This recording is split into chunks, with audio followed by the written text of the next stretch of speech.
وہ جو قومیت کی سوچ ہے, وہ جو آگے بڑھنے کا زاویہ, وہ تو اندر اقبال کہتا ہے گلا تو گھونٹ دیا اہل مدرسہ نے تیرا, گلا تو گھونٹ دیا اہل مدرسہ نے تیرا. تجھے تو مدرسے والوں نے پلیٹ پکڑا دیا ہے کہ جا سویرے لنگر کٹھا کر کے لا اور دوپہر کو روٹیاں مانگ کے لا اور دیکھ آج مرا کون ہے, ختم کس کا پڑھنا ہے. تو گلا تو گھونٹ دیا اہل مدرسہ نے تیرا, اب کہاں سے آئے گی صدا لا الہ الا اللہ. تو گھونٹ دیا تیرا گلا, تو کیسے بڑی بات کرے گا؟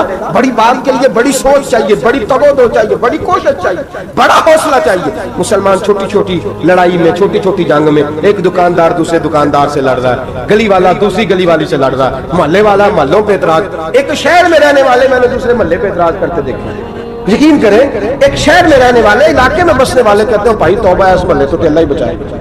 لا حول ولا قوت.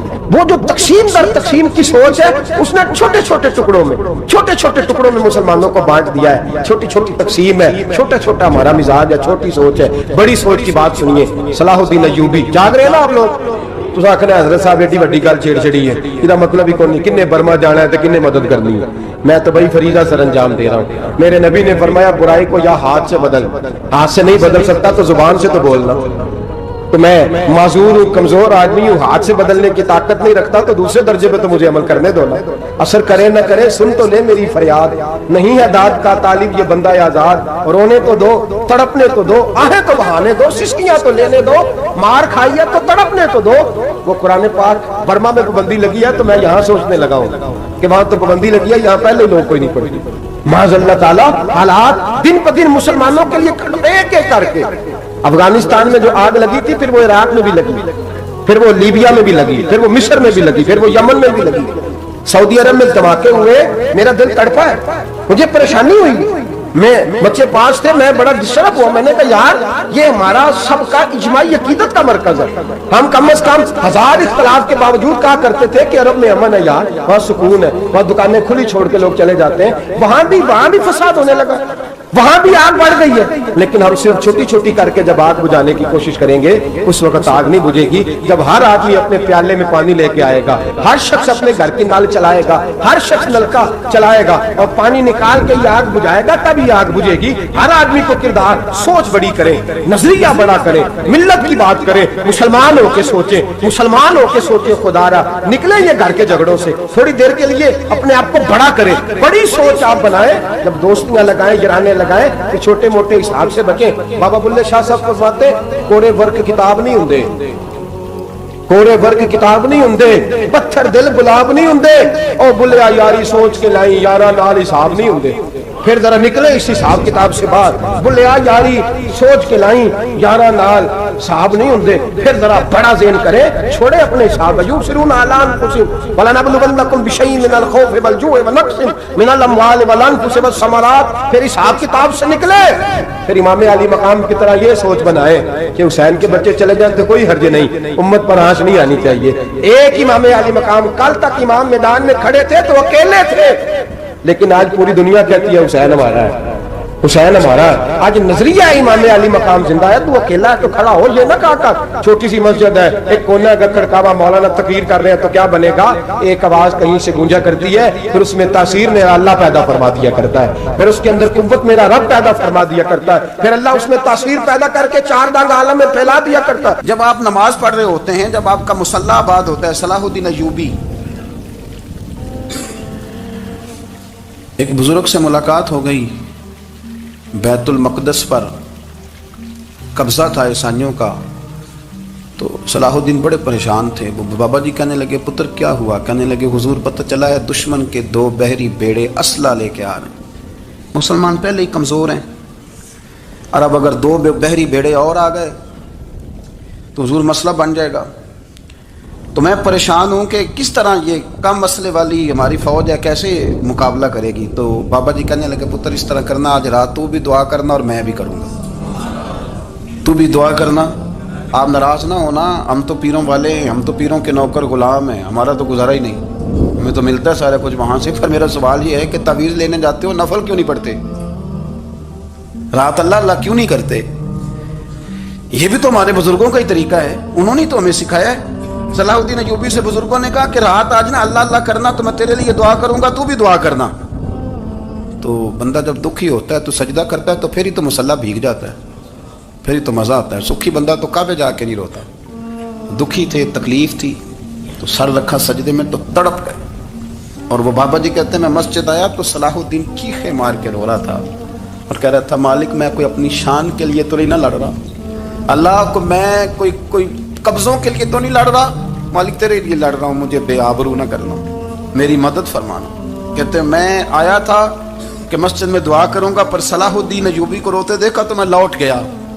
تو سویرے صلاح الدین ملے تو بڑے خوش تھے. میں نے کہا پتر کیا ہوا؟ کہنے لگے حضور وہ بحری بیڑے دو آ رہے تھے نا اسلحہ لے کے, دونوں ڈوب گئے پانی میں ڈوب گئے. تو بابا جی کہنے لگے صلاح الدین وہ پانی میں نہیں ڈوبے, وہ تیرے آنسوؤں میں ڈوب گئے, وہ غرق ہو گئے. وہ جو تو نے مسلح بات کیا تو وہ تیرے آنسوؤں میں ڈوب گئے, وہ غرق ہو گئے. وہ تباہ اتنے قیمتی تھے تیرے آنسو کے بہا لے گئے دشمن کے بحری بیڑوں کو. میرے بھائی ٹھیک ہو گیا جی, میرے عزیز سمجھ لیں اس بات کو ہمیشہ کے لیے, اور اس پر غور کرنے اچھے طریقے سے کہ میرے رسول کریم سید عالم صلی اللہ علیہ وسلم نے نا ہماری توجہ دلائی, حضور نے ہمیں بتلایا, ہمارا ذوق بڑھایا عبادت کی طرف. ایک صحابی تھے حضرت ابو فاطمہ رضی اللہ تعالیٰ عنہ, یہ ترمذی شریف کی حدیث ہے. نبی پاک علیہ السلام نے فرمایا ابو فاطمہ قیامت کے دن مجھ سے جلدی ملنا چاہتے ہو کہ دیر کے ساتھ؟ تو کہنے لگے حضور کون ہوگا جو دیر سے ملنا چاہے گا, ہم نے تو جان دے دی وعدہ دیدار پر. اعلیٰ حضرت فرماتے ہیں جان دے دی وعدہ اور نقد اپنا دام ہو ہی جائے گا. مجھے لگتا ہے کہ یہ سودا نقد و نقد ہو جانا ہے, کیونکہ ہم نے جان دے دی وعدہ دیدار پر. آپ نے وعدہ کیا تھا کہ مریں گے تو پھر زیارت ہوگی, تو مر گئے ہم زیارت کی خاطر. جان دے دی وعدہ دیدار پر, تو نقد اپنا دام ہو ہی جائے گا. اے رضا ہر کام کا ایک وقت ہے, دل کو بھی آرام ہو ہی جائے گا. تو حضرت ابو فاطمہ رضی اللہ تعالیٰ عنہ سے نبی پاک صلی اللہ علیہ وسلم نے فرمایا جلدی ملنا چاہتے ہو کہ دیر سے؟ عرض کی حضور فٹافٹ ملنا ہے, میں نے قیامت کے دن آپ سے جلدی ملنا ہے. تو نبی پاک علیہ السلام نے فرمایا پھر اس طرح کرنا, دنیا میں رہ کے سجدے زیادہ کرنا, پھر سجدے زیادہ کرنا, قیامت میں ملاقات جلدی ہو جائے گی, قرب ملے گا تمہیں. اپنے بچوں کے اندر دیکھیں نا, ہم شوق پیدا کرتے ہیں, ہمیں صحیح لفظ نہیں بولنے آتے پر ہم بچوں میں شوق پیدا کرتے ہیں کہ پتر ڈاکٹر بن جائے گا تو بڑا نفع کرے گا, تو لوگوں کی خدمت کرے گا, ملک و ملت کی خدمت کرے گا, تیرے ابا کا نام روشن ہوگا, تیرے دادا کی تعریفیں ہوں گی. ہم یہ ذوق پیدا کرتے ہیں. ہم اپنے نوجوانوں کے اندر یہ فکر پیدا کرتے ہیں, انہیں ہم سمجھاتے ہیں کہ میاں جب تم پڑھو گے, محنت کرو گے تو فلاں آدمی کی طرح تمہارا نام ہوگا. یہ جتنا ذوق ہم بچوں کے اندر ان چیزوں کا پیدا کرتے ہیں, ہمیں حکم ہے کسی طرح ہم ذوق پیدا کریں کہ پتر نماز پڑھے گا تو اللہ راضی ہو جائے گا, تو سجدہ کرے گا. دیکھیں نا میرے رسول کریم علیہ السلام نے فرمایا 7 سال کے بچے کو مسجد لے کے جاؤ, یعنی اسے شوق دلاؤ, اس کے اندر یہ خاصیت پیدا کرو کہ اس کا دل کرے مسجد میں جانے کو, اس کے اندر یہ خصوصیات لاؤ کہ وہ ہمارے ہاں نا ہر چیز کو پروموٹ کیا جا رہا ہے, ہر چیز کو, یعنی سر سنگیت سکھانے کے لیے اکیڈمیاں بن گئی ہیں, ہر شے پروموٹ ہو رہی ہے. عبادت کا جذبہ کم ہوتا جا رہا ہے, اللہ کا ذوق ہمارے اندر نہیں رہا. اور اتنا مشکل ہم نے اپنے لیے بنا لیا ہے کہ وہ بندہ جو بڑی زبردست مذہبی گفتگو کر رہا تھا اور تگڑی بات کر رہا تھا, کیا بات ہے, لیکن نماز کے بارے میں کمزوری دکھا جاتا ہے, نوافل کے بارے میں وہ چپکے سے نکل جاتا ہے. امام احمد بن حنبل رحمۃ اللہ تعالی علیہ, مسند امام احمد بن حنبل 14 جلدوں میں ہے مارکیٹ میں, اور مجھے تو خیر پسند ہی پڑی ہے, میں نے تو کئی دفعہ پڑھی ہے. اور کیا بات ہے امام احمد بن حنبل کی, کیسے تگڑے قسم کے محدث تھے, اور اللہ نے کتنا انہیں اعزاز عطا فرمایا ہوا.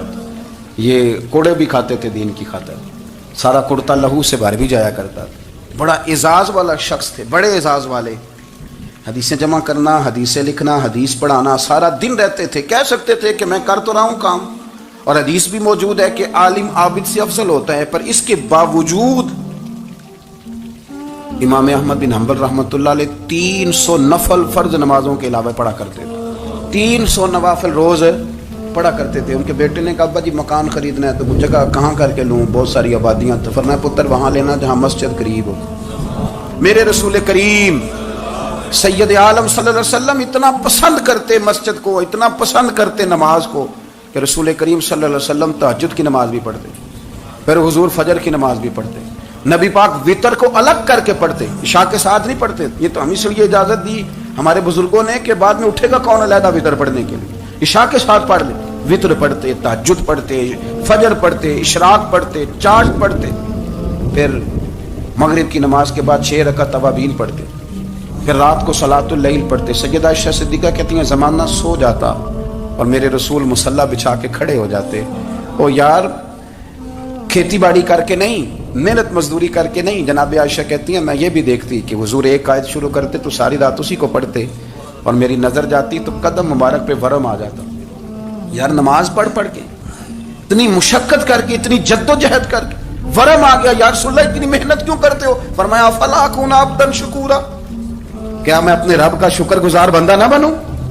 صحابہ کا ذوق عبادتوں کا، ریاضتوں کا، تلاوتوں کا، طبیعت ہے ان کی، وہ ایک دوسرے کو، حضرت مولا علی شیر خدا کرم اللہ تعالی وجہہ الکریم کے زمانے میں روم کے بادشاہ نے کہا یار یہ مسلمانوں کا پتہ تو کرو، یہ آخر کیوں اتنے زیادہ مجاہد ہیں؟ اس زمانے میں جاسوس بھیجنے کا مزاج تھا، اب تو جاسوس پکڑا جاتا ہے، اب تو جاسوس اور جاسوسی کا شوق ویسے آج بھی ہے۔ عرض کروں تھوڑی سی بات اس عنوان سے، پتہ ہے کیا ہمارا مسئلہ ہے؟ ہم جہاں جاتے ہیں نا وہاں تھوڑی خوشبو سونگنے کی کوشش کرتے ہیں، وہ کیا ہے تو یہ کیا ہے تو ادھر کیا ہے تو تھوڑا سا ادھر کیا ہے۔ میرے رسول پاک پڑھیے درود شریف، سارے پڑھیے ذرا زور سے، صلی اللہ تعالی۔ نبی پاک علیہ السلام نے فرمایا جاسوسی نہ کرنا ورنہ تم بندوں کو خراب کر دو، اور فرمایا اس طرح نہ ہو کہ تم کسی کے اب کھول نہ نکلو تو تمہارے پہلے کھل جائیں۔ یہ جو ذوق ہے نا یہ ختم کریں، چھوڑیں، مطلب آپ کس چکر میں پڑے ہوئے ہیں، اتنی زیادہ توجہ کرنے کی کیا ضرورت ہے؟ اپنے کام سے کام رکھیں، اس میں بندہ تھوڑا سا نا آسان رہتا ہے۔ یہ جو بہت زیادہ ٹٹولنے والے لوگ ہوتے ہیں نا وہ بیچارے پھر عمر ٹٹولتے ہی گزار دیتے ہیں، اس لیے کہ مزاج ہی بہت پکا ہے، گوری کا منہ کھول کے اندر تک ہاتھ ڈالنا، تو پھر کئی دفعہ سامنے سے بچھو بھی لڑ جاتا ہے، خرابی ہوتی۔ تو جاسوسی کی جاتی تھی، اس نے بھی جاسوس بھیجے، کیونکہ قبیلوں کے لوگ تھے، کچھ مسلم کچھ کافر، پہچانے نہیں جاتے تھے لوگ، تو کچھ لوگ اس نے بھیجے، انہوں نے آ کے نا تحقیق کی، ریسرچ کری کہ آخر ماجرا کیا ہے، تو واپس جا کے انہوں نے رپورٹ دی نا روم کے بادشاہ کو۔ اس رپورٹ کا ایک جملہ بڑا شاندار ہے، وہ کہنے لگا بادشاہ ہمیں مسلمانوں کی کوئی سمجھ نہیں آئی، ہمیں کوئی سمجھ نہیں آئی۔ انہوں نے کہا کیوں نہیں سمجھ آئی؟ کہنے لگے یار عجیب بندے ہیں، جب رات مصلی پہ بیٹھتے ہیں تو یوں لگتا ہے ان کا دنیا سے رشتہ ہی کوئی نہیں، کوئی کسی کو نہیں جانتا، کوئی اپنے دکھ سنا کے رو رہا ہے، کوئی اپنی بات کر کے رو رہا ہے، لگتا ہے کہ ان کا کوئی رشتہ ہے ہی نہیں جب مصلی پہ بیٹھتے ہیں۔ اور فرمایا جب سویرے یہ جہاد کرنے نکلتے ہیں تو لگتا ہے ان سے زیادہ دلیر ہی کوئی نہیں، حالانکہ جو مسلوں پہ رونے دھونے کے لوگ ہوتے ہیں وہ کئی دفعہ جہاد میں کام نہیں کرتے، لیکن عجیب لوگ ہیں کہ رات کے راہب ہیں، دن کے مجاہد ہیں، کوئی سمجھ نہیں آتی۔ میرے عزیز ان لوگوں نے مسلح آباد کر کے رکھا، تلاوتیں ان کا ذوق رہی، منظر روز پڑھنا، اسباق پڑھنا، وظائف پڑھنا، یہ ان کا ذوق رہا۔ اعلیٰ حضرت بریلوی رحمت اللہ نے ایک 1000 کتاب لکھی ہے، لیکن الوظیفۃ الکریمہ کے نام سے جو وہ صبح و شام وظائف پڑھتے تھے وہ الگ انہوں نے ان کو بیان کیا، پابندی کے ساتھ اپنی اللہ اللہ کرتے۔ شیخ شہاب الدین سہروردی رحمت اللہ علیہ، اس پر ایک بندے نے اعتراض کیا، اس نے کہا جی آپ کس قسم کے صوفی ہیں، مرید بیٹھے ہیں اور آپ وہاں نفل پڑھ رہے ہیں؟ یہ بھی بڑا مسئلہ ہوتا ہے نا، جو بندہ ملنے آتا ہے وہ اپنے ٹائم کے حساب سے آتا ہے، اور اس کا یہ بھی خیال ہوتا ہے کہ پیر صاحب جو ہیں وہ چونکہ درویش ہیں تو نہ انہیں روٹی کھانی چاہیے نہ سونا چاہیے، چونکہ وہ درویش ہیں، اور ہم چونکہ درویشوں کے ماننے والے ہیں لہذا ہمارا یہ طریقہ ہونا چاہیے کہ جیسے ہم کہیں درویش ویسے ہی کر جائے، حالانکہ جس کو آپ درویش کہیں گے آپ اس کی مانیں گے، آپ منوائیں گے نہیں، تمہارا مزاج ہوتا ہے۔ شیخ شہاب الدین پر لوگوں نے اعتراض کی، حضور لوگ ملنے آئے ہیں، زیارت کرنے آئے ہیں، یہ بندے دعا کرانے آئے ہیں، اللہ اللہ کرانے آئے اور آپ نفل پڑھ رہے ہیں، کیا جملہ ہے، کیا حسن ہے، کیا خوبصورتی ہے۔ فرمانے لگے رب رسول سے مانگنے کے لیے مصلی بچھایا ہے، اگر وہاں سے مانگوں گا نہیں تو تمہیں دوں گا کیا، پہلے مجھے کچھ لے تو لینے دو، اگر میرے پلے کچھ ہے ہوگی تو آگے دوں گا نا، تو میں مانگنے گیا تھا کہ یا اللہ دے تیرے بندے لینے آئے دے، تو میں کچھ لوں گا تو آگے دوں گا نا، لیکن ہمارا یہ سٹیٹس، یہ مزاج، یہ شعور نہیں ہے۔ گپیں، کہانیاں، داستانیں، گفتگو، خطابت، واز، کیا بات، لیکن اگر کچھ کرنے کا کام ہو تو انہی ہم سے ہوتا۔ میرے نبی کریم علیہ الصلوۃ والسلام نے مصلی سے دل لگانے کا درس دیا، حضور نے توجہ دلائی، صحابہ اس ذوق کے حامل لوگ تھے، وہ کوشش کرتے تھے۔ جناب صدیق اکبر رضی اللہ تعالیٰ عنہ کا عبادت کا مزاج ہمیشہ قائم رہا. حضرت عمر فاروق ساری رات اللہ کے حضور کھڑے رہے. حضرت عثمان غنی رضی اللہ تعالیٰ عنہ عشاء کی نماز پڑھ کے 2 رکعتوں کی نیت باندھتے تھے, 15 سپارے پہلی رکعت میں پڑھ دیتے تھے. مولاي صل وسلم دائما ابدا على حبيبك خير الخلق كلهم. مولاي صل وسلم دائما ابدا على حبيبك خير الخلق كلهم. محمد سید الکونین وثقلین. محمد سید الکونین وثقلین والفریقین من عرب ومن عجم. مولاي صل وسلم دائما ابدا على حبيبك خير الخلق كلهم. هو الحبيب الذي ترجى شفاعته.